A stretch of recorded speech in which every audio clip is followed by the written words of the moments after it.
tayo nga. Andito na tayo. Nga tayo nga. Alaman natin kung tayo amoy alak.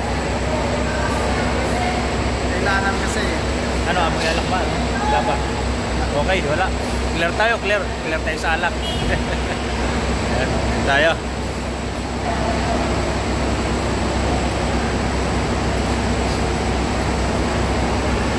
Diyan na po tayo sa JB.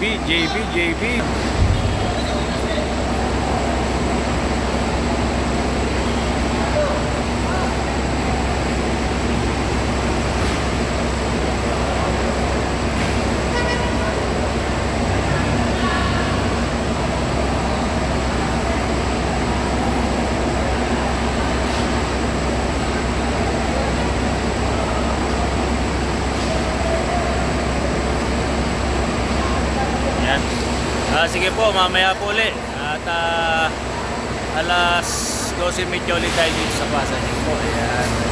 Yan po, ganyan po ginagawa sa amin dito pagalis sa Bulinaw, dito sa Pasay, at saka pagdating dito sa Pasay. Yan po ginagawa sa amin para malaman kung tayo po ay amoy alak at ang nag-inom.